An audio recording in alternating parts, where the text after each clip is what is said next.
commanders and their troops, it is not enough to win a battle or lay claim to strategic areas. People like Confederate William Quantrill and his raiders seem to take great satisfaction in terrorizing entire villages by stealing, burning, and destroying homes and stores and, even worse, randomly killing all males who favor the Union, including young boys and elderly men.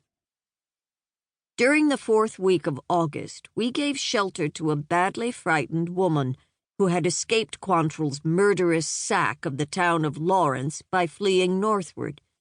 It was the mercy of Providence that led her to our quiet farm community and to our home.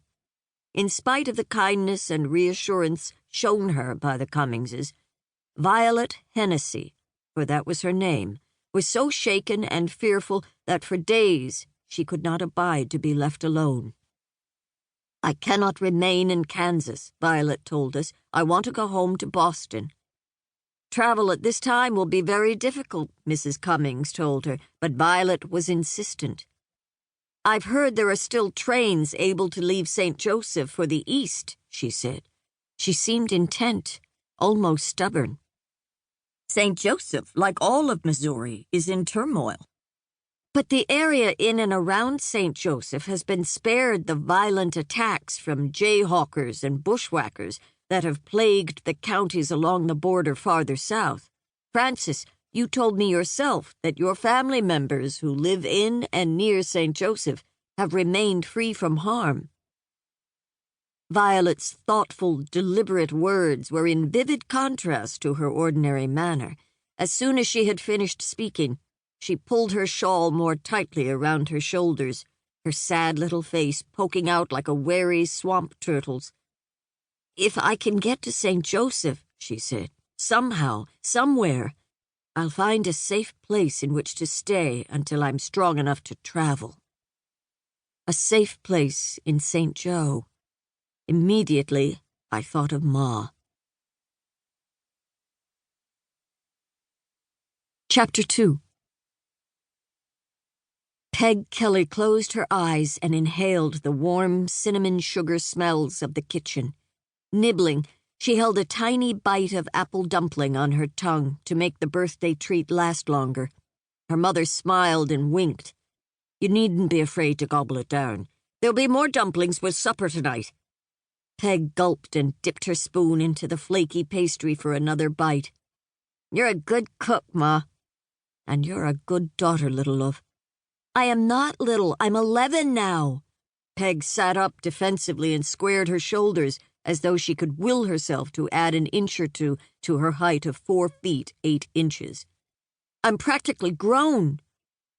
Noreen Kelly Murphy added wood to the fire in the cast-iron cook-stove, then picked up a heavy pan, which contained a fat hen, stuffed almost to bursting with a mixture of breadcrumbs, minced onion, and herbs.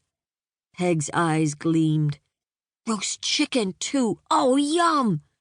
It wasn't often they were able to have meat. Both the Confederate and Union raiding parties helped themselves to farmers' stock and food supplies. There was precious little left for the stores to sell. As Ma tucked the chicken inside the oven, Peg heard the creak of buggy wheels and the clop of horses' hooves stop in the road outside their house. "Someone come to visit?" Ma asked, and held aside the lacy curtain that hung over the kitchen window. "Oh, merciful heavens!" she cried in delight. "It's Francis Mary." Peg threw down her spoon and raced to the door, flinging it open and screeching, "Francis! Francis!" She wrapped herself in her big sister's hugs. Francis turned to greet Ma, who held her tightly. Over Francis's laughter, Ma chattered on.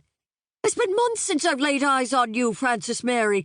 And look at you, blooming with good health, praise be. How is my Petey? Did you bring him with you this time? He's well, isn't he?" She craned her neck, staring toward the wagon. "He's fine, Ma. I'm fine. And so are the Cummingses." Ma abruptly stopped speaking. In surprise, Peg followed her mother's gaze and saw a woman standing beside the wagon. She was pale, her skin nearly matching the faded gray of her cotton dress and bonnet. Almost apologetically, she hung back, and when she